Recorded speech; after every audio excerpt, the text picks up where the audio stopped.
தமிழகத்தில் அடுத்தடுத்து வர இருக்கும் சிப்காட் தொழிற்சாலைகள் பற்றி சிப்காட்டின் மேலாண்மை துறை இயக்குநர் செந்திலுடன் நமது செய்தியாளர் சார்லஸ் நடத்திய கலந்துரையாடலை பார்க்கலாம். மிக முக்கியமாக இன்று தமிழக முதல்வர் ஜெயங்கொண்டத்தில் துவக்கி வைத்துள்ள இந்த காலனி தொழிற்சாலை, அதே போல சிப்காட் ஏற்கனவே என்னென்ன மாதிரியான தொழிற்சாலைகள் வருவதற்கு வாய்ப்பு இருக்குது, எவ்வளோ நிலங்கள் கையகப்படுத்தியிருக்கோம். மிக முக்கியமாக இந்தியாவிலேயே தமிழகத்தில் அதிகமான நிலங்கள் கையகப்படுத்தி தொழிற்சாலைகள் வருவதற்கு காரணம் என்ன? இன்றைய தினம் தமிழ்நாடு முதலமைச்சர் அவர்கள் அரியலூர் மாவட்டம் ஜெயங்கொண்டத்தில் 133 ஏக்கர் பரப்பளவில் டீன் ஷூஸ் நான் லெதர் ஃபுட்வேர் காலனி அந்த சிப்காட் வளாகத்தில் அடிக்கல் நாட்டினார்கள். அது மட்டும் இல்லாமல் சிப்காட் என்பது 1971 தொடங்கப்பட்டு கிட்டத்தட்ட 50 வருடத்துக்கு மேலாக தமிழகத்தில் பல்வேறு இடங்களில் தொழிற்பூங்காக்கள் அமைத்து அந்த தொழிற்பூங்காக்களில் இண்டஸ்ட்ரியை கிரவுண்ட் பண்ணிட்டு இருக்கோம். இதுவரையும் 40,000 ஏக்கர் நம்மகிட்ட நிலம் வங்கி இருந்தது.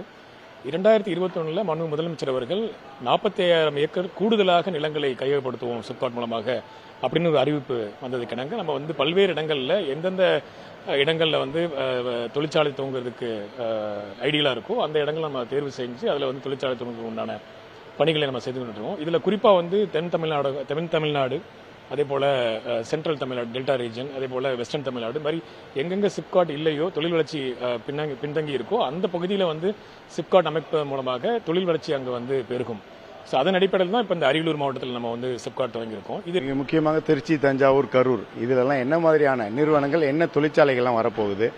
இன்னும் புதிதாக வேற எதுவும் புதிய தொழிற்சாலைகள், இந்த காலனி தொழிற்சாலை எல்லாமே மற்ற தொழிற்சாலைகள் சிப்காட் மூலமாக வருவதற்கு வாய்ப்பு இருக்கா? நேரடியாக எவ்வளோ பேர் இதில் வேலைவாய்ப்பு பெறுவார்கள்? எவ்வளோ நாட்களில் இந்த தொழிற்சாலைகளும் செயல்பட துவங்குவதற்கு வாய்ப்பு இருக்கு?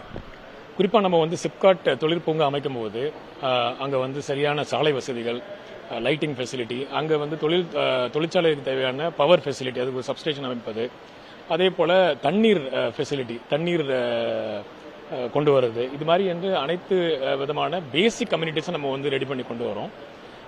நம்ம ரெடி பண்ணிட்டு அதுக்கப்புறம் கைடன்ஸ் நிறுவனம் மூலமாக பல்வேறு இண்டஸ்ட்ரீஸ்ட்டு நம்ம அணுகி நம்ம இண்டஸ்ட்ரி கிரவுண்ட் பண்ற வேலையை நம்ம பார்க்குறோம். அதனால எந்தெந்த தொழிற்சாலை அப்படின்னு நம்ம சொல்ல முடியாது. ஆனால் நம்ம சிப்காட் அமைத்து அதன் மூலமாக இண்டஸ்ட்ரீஸ் காமிச்சு அந்த இண்டஸ்ட்ரீஸ் கொண்டு வரும்.